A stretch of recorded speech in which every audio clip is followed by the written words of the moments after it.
వశములో ఉన్నాం.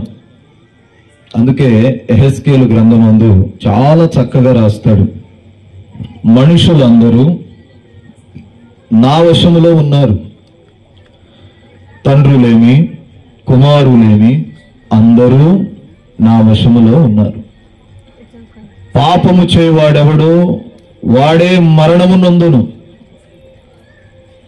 ఇక్కడ మీరు గమనిస్తే నేను ఈరోజు చెప్పదలసిన అంశం ఏంటంటే, మీరు నా వశములో ఉన్నారు. ఎవరు చెప్తున్నారు ఈ మాట అంటే, సర్వోన్నతుడైన దేవుడు తెలియజేస్తున్నాడు.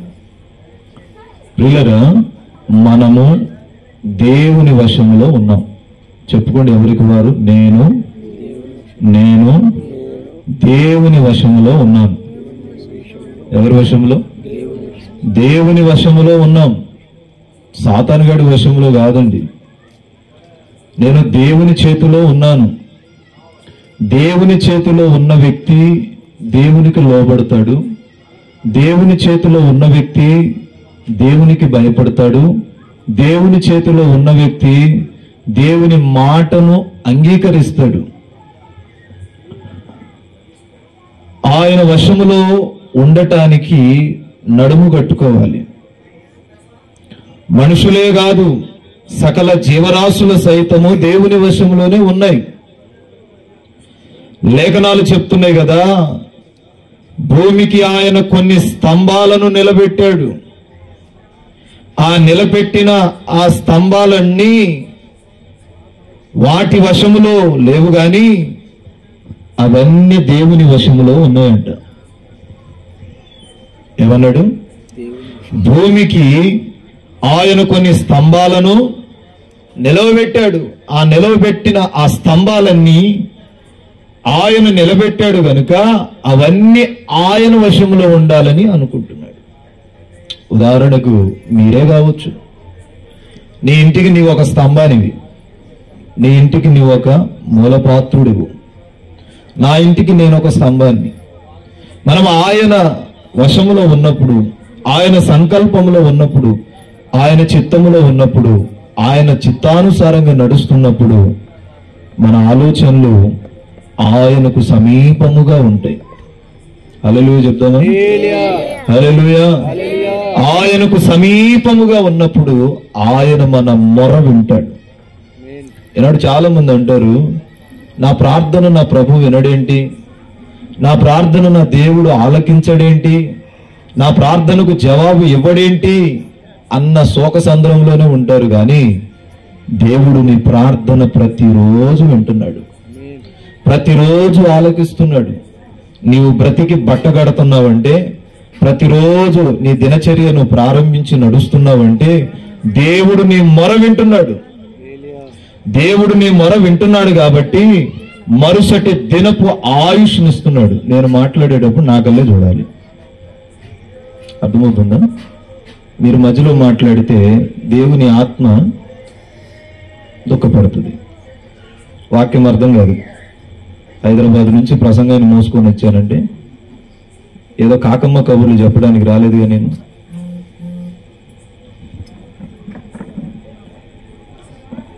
కూర్చొని మాట్లాడేంత ఓపిక లేదు నాకు. ఆకాశము ఆయన వశములో ఉంది, భూమి సైతము ఆయన వశములోనే ఉన్నాయి. అందుకే అంటున్నాడు కదా, మీరు నా వశములో ఉన్నారు. మీరు ఎక్కడో లేరు, మీరు నా సంకల్పంలో ఉన్నారు, నా చిత్తంలో ఉన్నారు. ఒక వ్యక్తిని నియమించుట వలన, ఒక వ్యక్తిని నిలబెట్టుట వలన ఆ వ్యక్తిని నిలబెట్టిన వ్యక్తి యొక్క అవగాహన ప్రకారంగా నడుస్తాడు, ఆ వ్యక్తికి లోబడతాడు.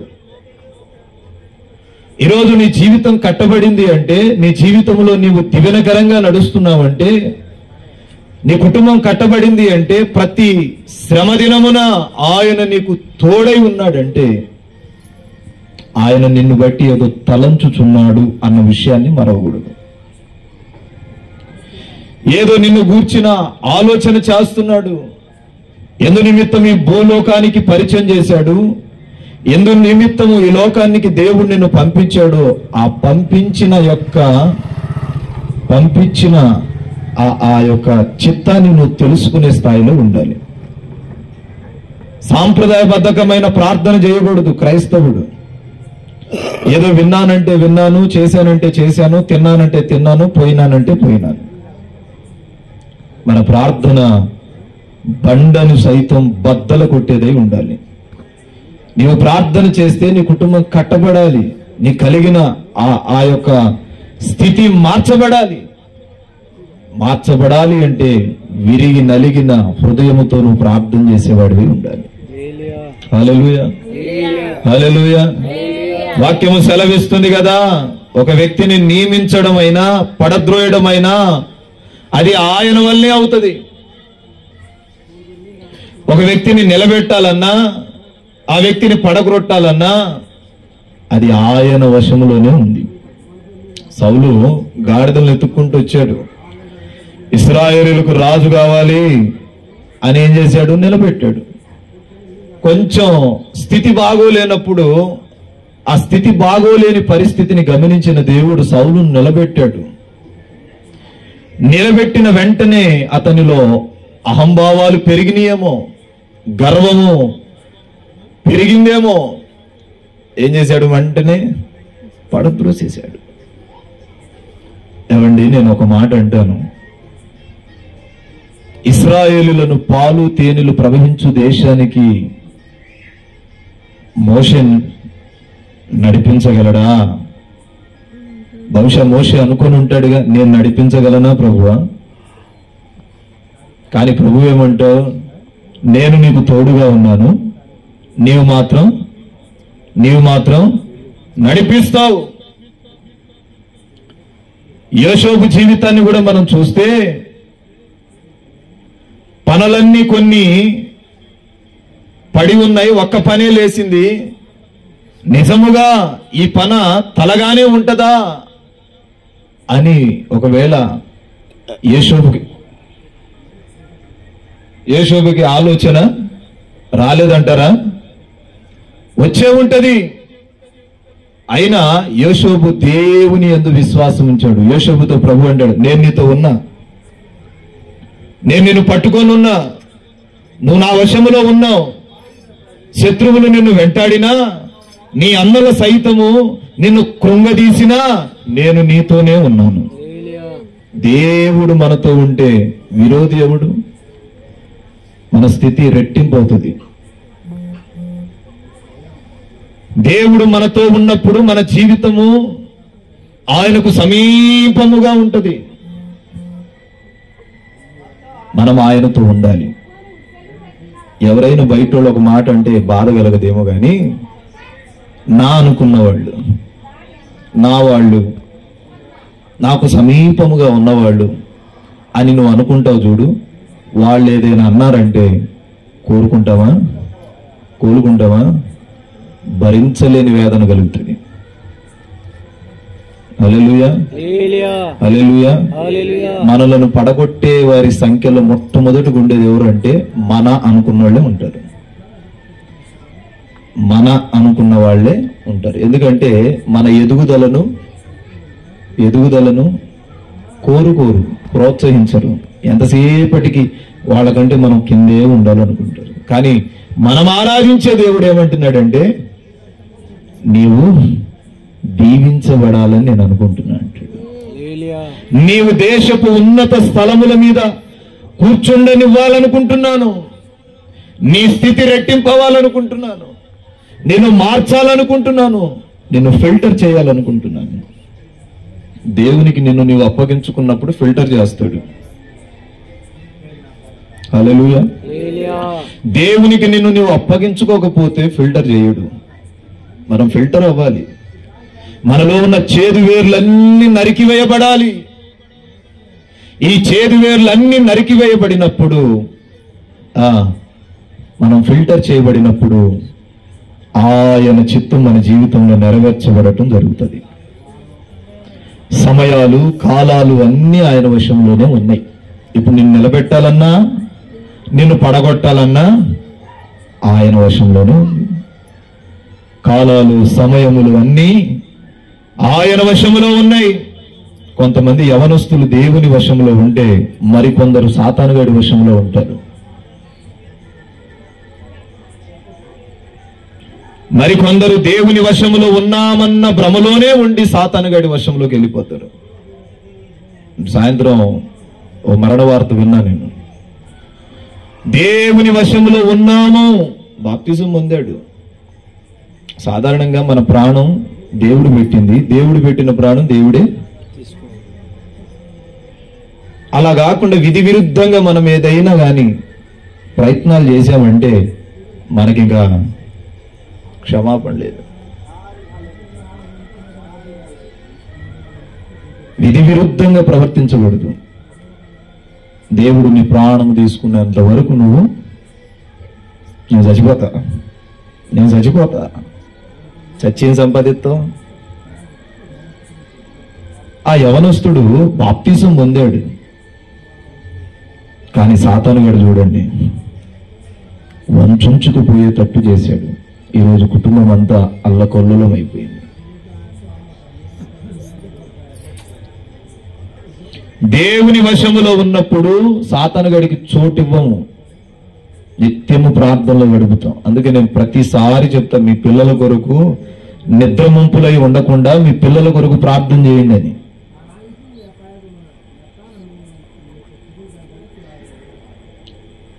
నిద్రపోతులై తిండిపోతులై ఉండి వాళ్ళ కొరకు ప్రార్థన చేయకపోతే, వాళ్ళ భవిష్యత్తును కట్టకపోతే రేపు తీర్పులో నిలబడతావు.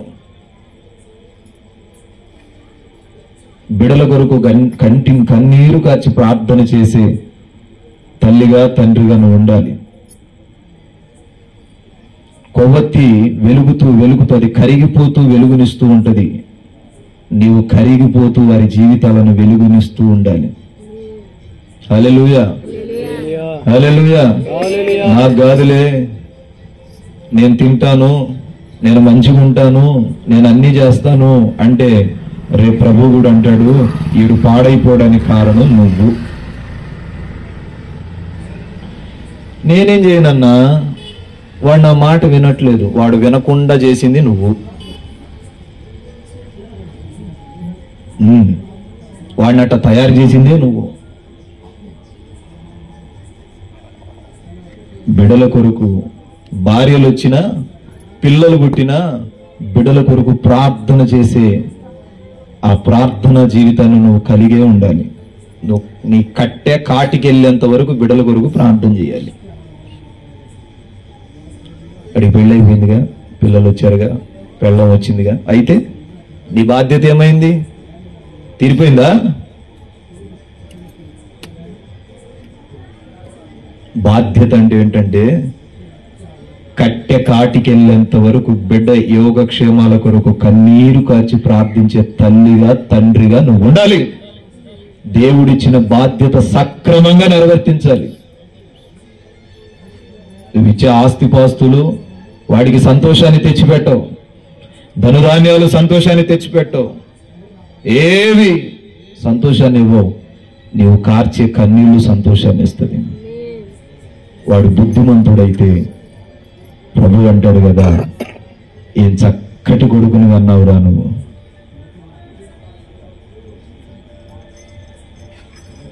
ఎంత మంచి కూతుర్ని.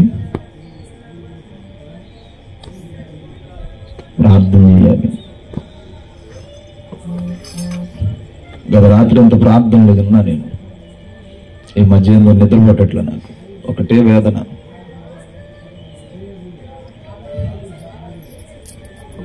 సేవ ప్రారంభంలో అనుకున్నాను, ఆయన కొరకు సైన్యాన్ని తయారు చేయాలి, కొంతమందిని సిద్ధపరచాలి అని.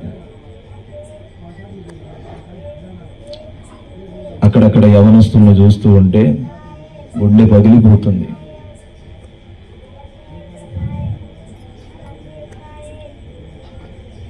ప్రార్థన చేస్తుంటే ఏడుపే, నేను ఒక్కడిని మాత్రం సరిపోతుందా?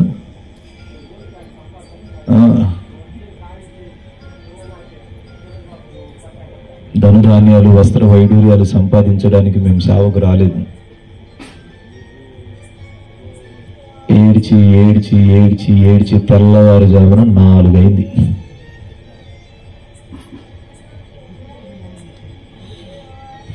ఏ విధము చేతనైనను దేవుడు పిలిచిన పిలుపు, ఆయన నమ్మిన నమ్మకం, ఆయన ఏది ఆశించాడో దాన్ని నెరవేర్చాలి అనే తపన. ఈ లోకంలో మనుషుల పనులు చేస్తాం, కానీ మనిషిని సృజించిన పని, మనిషిని సృజించిన దేవుని పని చేసే ఆ పనిలో కలిగే ఆ సంతోషమే వేరు. ఆయన అంటున్నాడు, మీరు నా వశములో ఉన్నారు. ఎవరి వశములో? మాట్లాడదే మందా? ఎవరి వశములో? నా వశములో ఉన్నారు. దేవుని వశములో ఉన్నాం. దేవుని వశములో ఉన్న మనం సాతాను వశంలోకి వెళ్ళిపోకూడదు. నీ బలహీనతలు సాతానుగాడికి కనబడకూడదు. కనబడకుండా ఉండాలంటే నీవు దేవునికి దూరం అవ్వకూడదు. దేవునికి దూరం అయ్యావా, నీ బలహీనతలన్నీ గమనిస్తాడు. నీ బలహీనతలన్నీ గమనించాడా, విశ్వాస జీవితంలో చల్లారిపోతాం. సాతాను వెళ్ళి దేవుని దగ్గర మాట్లాడుతున్నప్పుడు అంటాడు, యోబు నీ వశములో ఉన్నాడు కదయ్యా, నీ వశములో ఉన్న ఆ యోబుకి కొంచెం నీ వశము నుండి ప్రక్కకు తొలగించు, వాడి సంగతి ఏంటో నేను చూస్తా. కొంచెం నీ వశంలో ఉన్నాడు కదా, నీ వశములో ఉండకుండా వాడి కొంచెం లూజి, వాడి పనేంటో చూస్తా నేను. అంటే యోబును ముట్టాలి అంటే యోబు చుట్టూ దేవుని కంచె ఉన్నది. నిన్ను ముట్టాలి అంటే సాతానుగాడు వాడంతట వాడొచ్చి ముట్టడు, ముందు నీకు ప్రేరేపణ కలుగజేస్తాడు. నువ్వే వాడిని ఆహ్వానించేటట్టు చేస్తాడు, నువ్వే వాడిని పిలిచేటట్టు చేస్తాడు. అందుకే మనం అంటాం, ఈ కష్టాలు ఏంది నాకు వస్తున్నాయి, ఇట్టగన్నావంటే వాడు నీలోకి వచ్చేసాడు నన్ను. దేవుడు నీ మీద ఉన్న ఆ కంచె పోవటానికి సాతానుగాడు ఎన్ని ప్రయత్నాలు చేస్తాడంటే అన్ని ప్రయత్నాలు చేస్తాడు. నువ్వు ఏదో నాకు అన్ని బాధలే వచ్చాయి అన్నట్టుగా ఉండి నీకు తెలియకుండానే దేవుని దూషిస్తూ ఉంటావు. హల్లెలూయా. అందుకే దానియేలు గ్రంథం 3వ అధ్యాయం 17వ వాక్యాన్ని చదవండి. దానియేలు 3:17. మేము సేవించుచున్న దేవుడు మండుచున్న వేడిమి గల ఈ అగ్నిగుండములో నుండి మమ్మను తప్పించి రక్షించుటకు సమర్థుడు. ఎవరు మన దేవుడు? ఎవరు మన దేవుడు? మండుచున్న వేడిమి గల ఈ అగ్నిగుండము నుండి మనలను తప్పించువాడు. తప్పించడమే కాదు, మనలను విడిపించువాడు. ఆయన దానికి సమర్థుడు. కష్టాలు వచ్చినాయని, బాధలు వచ్చాయని మనుషులు పోయి చెప్పండి, ఇట్లా వింటారు, ఇంకొకరు పోయి చెప్తారు. అదే ప్రభు పాదాలు పట్టుకోండి, గుండెల్లో దాచిపెట్టుకుంటాడు.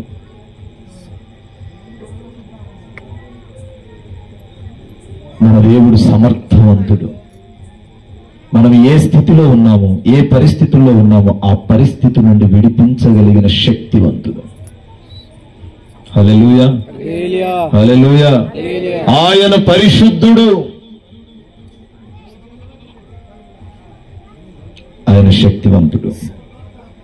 నేను అనుకున్నా ఈరోజు వెళ్ళలేనులే ప్రభువా, నా వల్ల కాదులే అని అనుకున్నా. నిన్నంతా కూర్చొని ప్రార్థన చేస్తున్నాను, దేవుడు ప్రేరేపిస్తున్నాడు, వెళ్ళవా? లే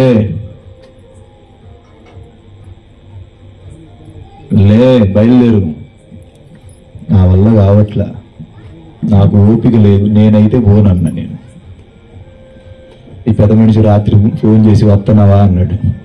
అసలు వస్తున్నానని రావట్లేదని చెప్పే ఇదిలో కూడా అంటే నా మైండ్లో ఫిక్స్ అయిపోయాను నేను ఈరోజు రానని. అంటే వచ్చేంత ఓపిక కూడా నాకు లేదు.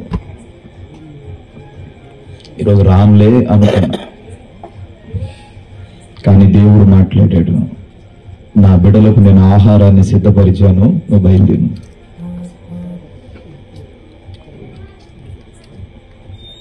ఆయన అంటున్నాడు, నేను వారికి కలిగిన పరిస్థితుల్లో అన్నిటిలో నుండి విడిపించుటకు కలిగిన సమర్థుడను. ఎవరంట? ఎవరు? సమర్థుడు. వాక్యం విను, ఆలోచించుకో. వారికి కలిగిన పరిస్థితులన్నిటి నుండి విడిపిస్తాను. అప్పుల్లో ఉన్నావా? విడిపిస్తా. అనారోగ్యంతో ఉన్నావా? స్వస్థపరుస్తా. బలహీనతలో ఉన్నావా? బలపరుస్తా. కృంగిన వేళ నీ చెయ్యి పట్టుకొని లేవనెత్తేవాడను. అందుకు యాకోబు అంటాడు, నేను కృంగిన స్థితిలో ఉన్నప్పుడు నా దేవుడు తన చెయ్యి పట్టుకొని నా చెయ్యి పట్టుకొని లేపాడు. శ్రమ దినమందు నేను కృంగిన వేళ నాకు తోడై ఉన్న నా దేవుణ్ణి స్తుతించుటకు వెళుతున్నా. శ్రమ దినమందు నాకు తోడై ఉన్న నా దేవుని ఆరాధించుటకు వెళుతున్నా. 20 సంవత్సరాలు మిమ్మల్ని పెంచడానికి సరిపోయింది. నా దేవునితో గడపడానికి వెళ్తున్నా. నా దేవుని స్తుతించుటకు వెళ్తున్నా అని నడుము కట్టుకొని పోయి ప్రలాపిస్తున్నాడు. దేవా, నా శ్రమ దినమందు నాకు తోడై ఉన్నావు కదా, నా తప్పిదములు మన్నించమని కన్నీరు విడుస్తున్నాడు. నువ్వు ప్రార్థన చేయక ఎన్ని రోజులైందండి? ఎంతమంది కుటుంబాల్లో కుటుంబ ప్రార్థన ఉంది? అంత్య దినాల్లో ఉన్నాం, అపాయకరమైన రోజుల్లో ఉన్నాం. అరుదైపోతుంది దేవుని వాక్యం. రానున్న దినాల్లో ఈ బైబిల్ గ్రంథాన్ని ఎత్తిపట్టి బోధించుటకు మేముండం, చదువుకోవడానికి పరిశుద్ధ గ్రంథం ఉండదు. దినాలు మారుతున్నాయి. తల్లి జాడ పిల్లలకు, పిల్లల జాడ తల్లిదండ్రులకు దొరకని పరిస్థితులు చెలరేగుతున్నాయి. హృదయంలో విన్న వాక్యాన్ని హృదయంలో నువ్వు చేర్చుకొని ఆ వాక్యపు అనుగుణంగా నువ్వు నడవగలిగితే సర్వశక్తివంతుడైన దేవుడు నిన్ను కడతాడు. మన దగ్గర ఆస్తిపాస్తులు అందరూ దోచుకుంటారు, డబ్బు కూడా మన దగ్గర దోచుకొని ఆస్తి ఒకటి ఉంది. ఏందది? నేర్చుకున్న వాక్యం. ఎవడైనా దొంగలిస్తాడా? నేర్చుకున్న చదువు కావచ్చు, నేర్చుకున్న వాక్యం కావచ్చు, నువ్వు నేర్చుకున్నది ఏదైనా కావచ్చు, అది పక్కనోడు దొంగలించడానికి నువ్వు చస్తే తప్ప ఇంకెవడు దొంగలించడు. నీ కుటుంబం దేవుని వశములో ఉండాలి. నీ కుటుంబం దేవుని ఒడిలో ఉండాలి. నీ కుటుంబం దేవుని చిత్తములో ఉండాలి. నీ కుటుంబం ఆయనకు సమీపంగా ఉండాలి. కొర్నేలు అంటాడు కదా, ఇదిగో మిట్ట మధ్యాహ్నం 3 గంటలకు నా కుటుంబాన్ని సిద్ధపరుచుకొని నా దేవునికి నేను స్తుతి యాగాన్ని అర్పిస్తున్నా అంటాడు. యెహోషువ అంటాడు, నేనును నా ఇంటి వారు యెహోవాను సేవిస్తున్నాం. మరి మీరెవరిని సేవిస్తున్నారు? దేవుని వశంలో ఉన్నావా? సాతానుగాడి వశంలో ఉన్నావా? ఒకసారి పరీక్షించుకో. సమూయేలు మొదటి గ్రంథం 24వ అధ్యాయం. First Samuel 24:15. యెహోవా మీకును నాకును మధ్య న్యాయాధిపతి అయి తీర్పు తీర్చునుగాక. ఆయనే సంగతిని విచారించి నా పక్షమున వ్యాజ్యమాడి నీ వశము కాకుండా నన్ను నిర్దోషిగా తీర్చునుగాక అంటున్నాడు. సాతాను దేవుని వశములో వెళ్ళనివ్వకుండా పాతాళములోనికి నిన్ను పంపించనివ్వకుండా ఉండాలి అంటే నువ్వు దేవుని వశములో ఉండాలి. నువ్వు దేవుని వశంలో లేకపోతే సాతానుగాడి వశానికి వెళ్ళిపోతావు. దేవుని కాడి కిందకి రావాలి. ఇప్పుడు ఈ చెట్టు ఉంది, ఇక్కడ చెట్టు ఉంది. ఆ చెట్టు నీడ కోసం ఏం చేస్తాం? ఎండాకాలం చెట్టు కింద పోతాంగా. మరి నీవు కూడా దేవుని ఒడిలోకి రావాలి. ఆ చెట్టు కిందకి వెళ్ళినప్పుడు ఎంత ప్రశాంతంగా ఉంటుందో ఎండాకాలం. నువ్వు ఆయన ఒడిలోకి వెళ్ళినప్పుడు నీకు దానికంటే రెట్టింపు ప్రశాంతత దొరుకుతుంది. ఓ మానవా, ఒక్కసారి యోచించుకో నీ జీవితం రేపు ఏమో సంభవించెనో నీకు తెలియదురా వెర్రి మానవా. రేపు ఏమో సంభవించెనో నీకు తెలియదురా వెర్రి మానవా. వల్ల కాటు దగ్గర నిన్నొదిలేస్తారయ్యా, వల్ల కాటి దగ్గర నిన్నొదిలేస్తారయ్యా. నీ భార్య బిడ్డలైనా ఓ మానవా నీతోనే రారు నిజమయా. వారంతా కలిసి నీపై బడి చెదరయ్య, వారంతా కలిసి నీపై బడి చెదరయ్య. నమ్ముకున్న నీ వారు ఓ మానవా నీతోనే రారు నిజమయా. వస్తారా? కాటి దాకా పోతాం, వాటితో పాటు గుంతలో కూడా పడతామా? మొత్తం మట్టిపోసి ఏమంటారు? ప్రాణం ఉన్నంతసేపు మనిషిరా అంటాం, ప్రాణం పోయాక ఈయనకు వాసన వస్తుంది అంటారు. శవం వాసన వస్తుంది, ఎప్పుడు పోయి తగలబెడదాం అంటావా లేదా? సరే, మీరు నా వశములో ఉన్నారు అంటున్నాడు. సరే, దేవుని వశములో ఎవరుంటారు? ఎవరు దేవుని వశములో ఉంటారు? చూడండి, ద్వితీయోపదేశకాండం 33:3. ఆయన జనులను ప్రేమించును, ఆయన పరిశుద్ధులందరూ నీ వశముందురు, వారు నీ పాదముల యొద్ద సాకిల పడుదురు, నీ ఉపదేశాన్ని అంగీకరిస్తారు. పరిశుద్ధత అనేది మనిషిలో 3 విధాలుగా కలుగుతుంది అంటాడు భక్తుడు. పరిశుద్ధత ఎలా కలగాలి? ప్రాణం, ఆత్మ, శరీరం. ప్రాణం మంచిగా ఉండి ఆత్మలో త్రొట్టిల్లావంటే పరిశుద్ధుడు కావు. ప్రాణం బాగానే ఉంది, ప్రాణం త్రొట్టిల్లావు, ఆత్మలో పరిశుద్ధంగా ఉన్నావు, మరి శరీర పరిస్థితి?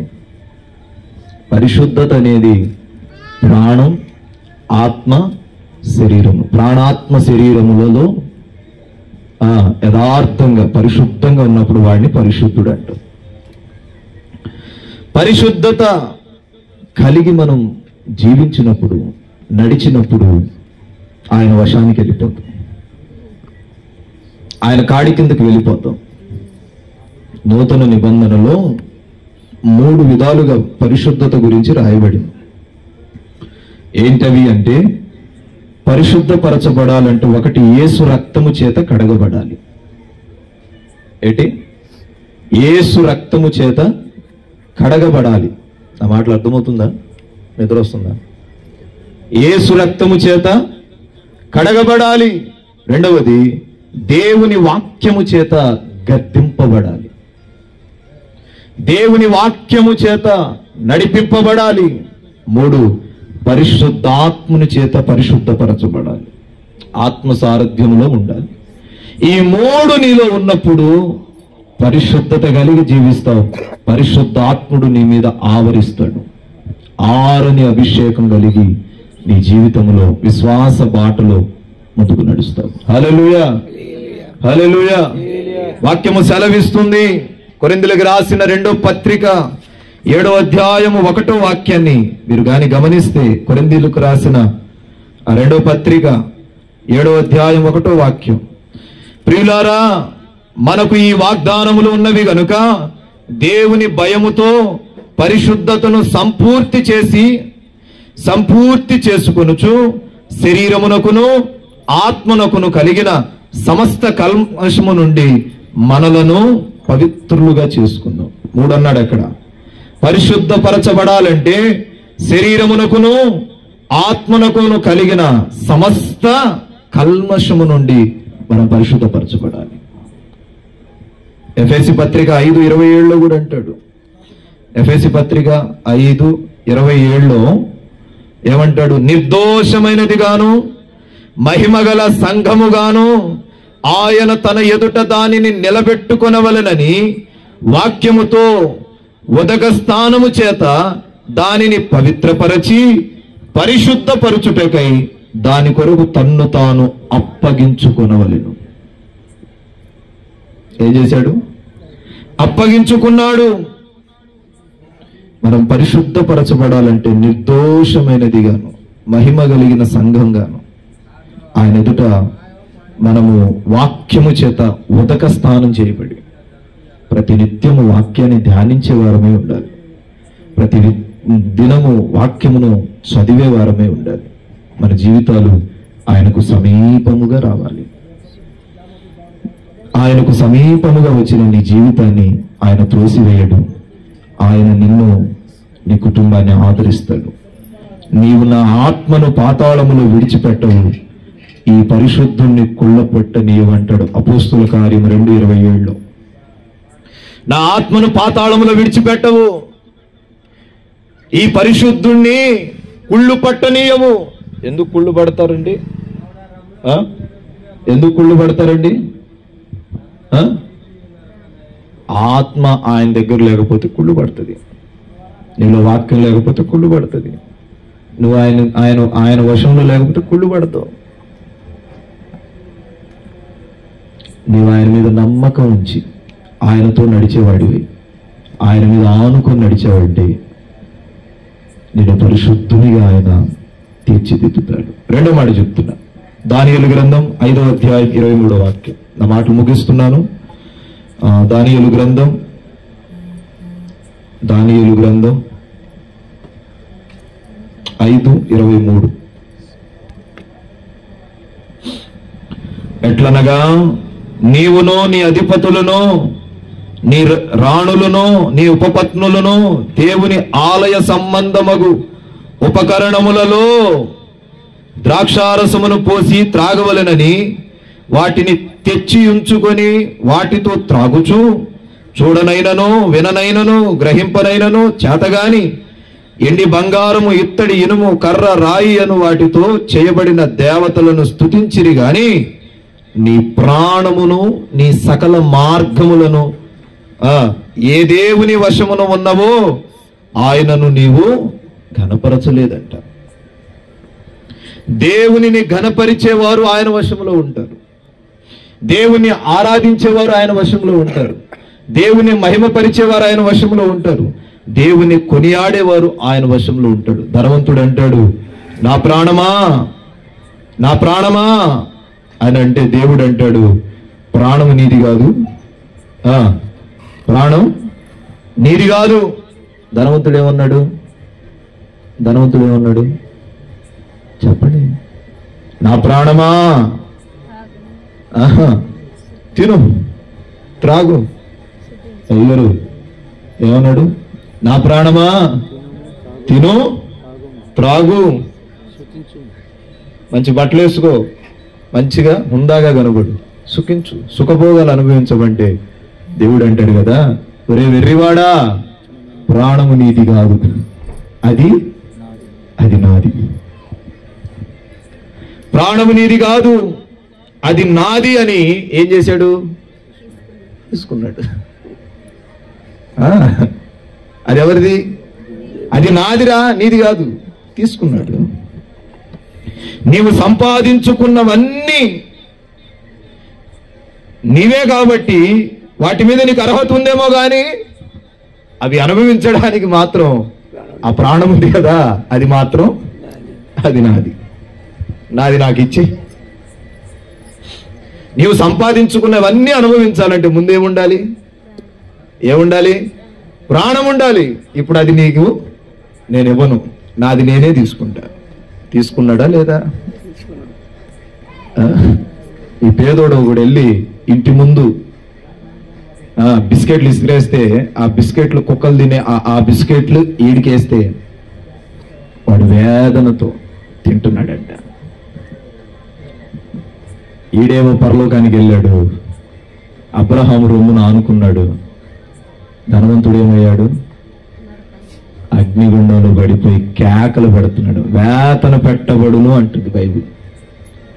తండ్రివైన అబ్రహామా, నీ రొమ్మును ఆనుకున్నాడు లాజరు, వాడిని కొంచెం పంపి అయ్యా, వాడు మా చుట్టమే, మా ఇంటి దగ్గరే కూర్చుంటాడు, నాకు కొద్దిగా ఒక బొట్టు వాటరు, ఒక బొట్టు నీళ్ళు ఇచ్చిపోతాడు, కొంచెం పంపి అయ్యా. ఎండలో బయట వచ్చిన తర్వాత గొంతంతా ఎండిపోతే ఏమనిపిస్తుంది? ఒక చుక్క నీళ్ళు ఎవడైనా ఎత్తే బాగుండు. నేను కూడా సేవా ప్రారంభంలో ఆ గుంటూరు నడిబొడ్డున మెయిన్ రోడ్ల మీద తిరుగుతూ అర్ధరాత్రి 1 గంటకు లేచి నీళ్ల కోసం చలివేంద్రాల ట్యాప్ దగ్గరికి వెళ్ళి 4 పెట్టేవాడిని. ఎవరినైనా ఒక గ్లాస్ నీళ్లు అడిగితే ఏమనుకుంటారో అని. ఆ చలివేంద్రాల్లో ఒక చుక్క కూడా ఉండేది కాదు. దాహం దాహం దాహం అని మురికి నీరు తాగడానికి కూడా వెనకాడలేని పరిస్థితి. విశ్వాసం మీద నిలబడ్డాము అంటే వెనక కత్తిపోట్లు చాలా ఉన్నాయి. ఆ కాలువలో నీళ్లు తాగడానికి కూడా వెనకాడ. హల్లెలూయా. ధనవంతుడదే అంటున్నాడు, దాహం వేస్తుంది, కేకలు వేస్తున్నాడు, ఓ బొట్టు నీళ్లు పంపిది ఆయన. అప్పుడు అబ్రహాం చాలా సౌమ్యంగా మాట్లాడుతున్నాడు. విశ్వాసులకు తండ్రి కదా, చాలా సౌమ్యంగా మాట్లాడుతున్నాడు. ధనవంతుడా, భూమి మీద అభిషేక్ ఉన్నాడు, వాడు చెప్పేది విను. ఈడు వాటర్ అడిగిందే గాక అంటాడు, మా అన్నదమ్ముళ్ళు ఉన్నారు ప్రభు, మా అన్నదమ్ములు ఉన్నారు, ఈ లాజరు ఉన్నాడే వాడిని కొంచెం భూమి మీదకి పంపించి వాళ్ళకైనా సువార్త చెప్పమను, వాళ్ళైనా మారుతారు, నా జీవితం ఎట్టాగెట్ట తగలడింది అని అంటే అబ్రహాం అంటాడు, ధనవంతుడా, భూమి మీద సుఖభోగాలు అనుభవించావు. ఈ లాజరు భూమి మీద ఏం చేశాడు? యాతన పెట్టబడ్డాడు, కీడు అనుభవించాడు. అంటే ధనం సంపాదించుకోవడం తప్పని నేను అన్నట్లా. పాశవ్యాగం పైన అనుకో అని అనమాకండి మళ్ళీ. కానీ అంటున్నాడు కదా, వాడిని కొంచెం పంపి అంటే అబ్రహాం అంటాడు, ఈ లాజర్ని పంపితే యాపమండలు తీసుకొని దయ్యం వచ్చింది, భూతం వచ్చింది అని సరవడానిగా? భూమి మీద అభిషేక్ ఉన్నాడు, వాడు చెప్పేది వినమను, ఆ విని వాళ్ళ హృదయాలు మార్చుకోమను. ఈడు పోతే ఈడిని దయ్యం భూతం వచ్చిందని కొట్టి చంపేస్తాడు మళ్ళీ.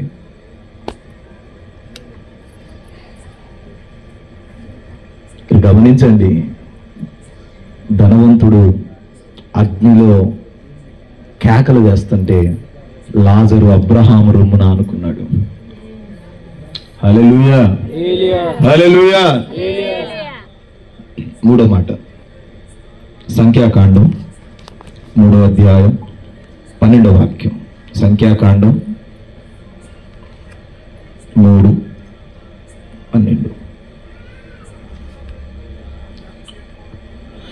ఇశ్రాయేలులలో నుండి లేవీయులను నా వశము చేసుకొని ఉన్నాను, ప్రతి తొలిచూలును నాది గనుక లేవీయులు నా వారయుందురు. ప్రతి తొలిచూలు అంటే పుట్టబోయే ప్రథమ కుమార్తె అయినా ఏదైనా మొదటి వస్తువు ఎవరిది? దేవునికి ఇచ్చేయాల. ఇచ్చారా మీరు? ఇక్కడ గమనిస్తే లేవియ గోత్రం దేవుని వశములో ఉంది. లేవి గోత్రం దేవుని వశములో ఉంది. 12 గోత్రములలో లేవి గోత్రం గురించే చెప్తున్నాడు. లేవి గోత్రములు నా వశములో ఉన్నారు, లేవి గోత్రికులు నా వశములో ఉన్నారు. ఎందుకంటే తెలుసా, ప్రతి తొలిచూలు మగపిల్లుడు కావచ్చు, ఆడపిల్లను కావచ్చు, వారు ఏం చేస్తారు, నా మందిరములోకి తీసుకొస్తారు. ఇప్పుడైనా చూడండి, యెరూషలేములో మొట్టమొదటిగా పుట్టిన వాడిని మిలిటరీ ఆఫీస్కి పంపించేస్తారు, మిలిటరీలో జాయిన్ చేస్తారు. అక్కడ వాళ్ళు దేశం కోసం యుద్ధం చేయాలి. ఇప్పటికీ అంతే, వాళ్ళు దేశం కోసం యుద్ధం చేయాలి, మిలిటరీకి పంపించేస్తారు. మొదటి భాగం దేవుంది, మిగిలిన వారు నా వశంలో లేరు అంటున్నాడు దేవుడు. ఇక్కడ లేవీలు మాత్రమే నా వశంలో ఉన్నారు, మిగిలిన వారు నా వశంలో లేరు. నా మాటలు ముగించడానికి వస్తున్నా. 4వది అంటాడు, నిర్గమాకాండం 32:28 మీరు చదువుకుంటే ఇంటికి వెళ్ళి అక్కడ రాయబడి ఉంటుంది. నిర్గమాకాండం 32వ అధ్యాయం 28వ వాక్యం. లేవీయులు మోషే మాట చొప్పున చేయగా ఆ దినమున ప్రజలలో ఇంచుమించు 3,000 మంది కూలిపోయారంట. నాయకుని పక్షమై ఉన్నాడు దేవుడు. మోషే మాట చొప్పున చేశారంట. అంటే మోషే పక్షమున ఎవరున్నారంటే దేవుడు ఉన్నాడు. మేఘము నడిపించడం అంటే క్రొత్త నిబంధన సంఘానికి పరిశుద్ధాత్ముడు నడిపిస్తున్నాడు అని సాదృశ్యం.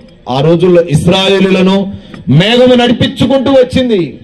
నూతన నిబంధనకు వచ్చిన మనకు పరిశుద్ధాత్ముడు నడిపించుకుంటూ వస్తున్నాడు. అక్కడ ఇక్కడ మార్పేమీ లేదు. నేను పోయి మీకు ఆదరణకర్తను పంపిస్తాను, పరిశుద్ధాత్ముని మీకు తోడుగా పంపిస్తాను, ఆయన మిమ్మల్ని నడిపిస్తాడు అంటాడు. రోమిలకు రాసిన పత్రిక 8:14 ఇంటికి వెళ్ళి చదువుకోండి. మోషే సంఘము కొరకు 40 దివారాత్రములు సీనాయి కొండ మీద ఉపవాసం ఉండి ప్రార్థన చేస్తే కొండ క్రింద ఉన్న సంఘము లోకమనే ఉచ్చులో పడిపోయి దేవునికి వ్యతిరేకంగా మారిపోయారండి. 40 దివారాత్రములు ఉపవసించి ప్రార్థన చేస్తుంటే ఆ ప్రయాస, ఆ భారము సంఘానికి లేకపోవటం వలన లోకమనే ఉచ్చులో పడిపోయి సాతాను గారి ఒడిలోకి వెళ్ళిపోయారు. చాలా మంది అంటారు, మేము దేవుని పక్షమై ఉన్నాం. ఈ మాటలు చెప్పుకోవడానికే తప్ప నిజ జీవితాల్లో చెయ్యం. మేము దేవుని పక్షములో ఉన్నాం, మేము దేవుని వశములో ఉన్నాం, మేము దేవుని చిత్తములో ఉన్నామని చెప్పబడిన వారందరూ ఆయన వశములో ఉన్నట్టు నటిస్తారు. అంతేగాని చెప్పేవాడు చేయడు, చేసేవాడు చెప్పడు. దేవుని పక్షముగా ఉన్నాను అనడానికి కారణం నడిపించే నాయకుని పక్షముగా ఉన్నప్పుడు తెలుస్తుంది. మిమ్మల్ని నడిపించే మీ సేవకుణ్ణి వెంబడించేటప్పుడు అర్థమవుతుంది మీరు దేవుని పక్షమై ఉన్నారో దయ్యం పక్షమై ఉన్నారో. ఆయన చెప్పే బోధన అంగీకరించినప్పుడు మీరు ఆయన పక్షమై ఉన్నారో లేదో అర్థమవుతుంది. చాలా మంది పాపపు వశములో ఉన్నారు, పాపం వారి మీద ఏలుబడి చేస్తుంది. ఆ ఏలుబడి చేసే పాపానికి లోబడుతున్నారు గాని జీవమిచ్చి ప్రాణం పెట్టి రక్షణ మార్గంలో నడిపిస్తున్న ఆ నజరేయుడని యేసుకు మాత్రము వారి హృదయాల్లో చోటివ్వలేకపోతున్నారు. ఆయన వశములో నిలబడలేకపోతున్నాం. హల్లెలూయా, హల్లెలూయా. కనుక నా మాటలు ముగిస్తున్నాను. 4 మాటలు చెప్పాను నేను. 1, పరిశుద్ధులు దేవుని వశములో ఉంటారు. 2, దేవునిని గణపరిచేవారు ఆయన వశంలో ఉంటారు. 3, లేవి గోత్రీయులు దేవుని వశంలో ఉన్నారు. 4, దేవుడు నాయకుని పక్షముగా ఉంటాడు. దేవుడి కొద్ది మాటలు దీవించును గాక. ఆమేన్. బ్రదర్ బి అభిషేక్ నాయకు, నాగేశ్వరం తండా, మాచవరం మండలం, గుంటూరు డిస్టిక్. మా ఫోన్ నెంబర్ 7659018230.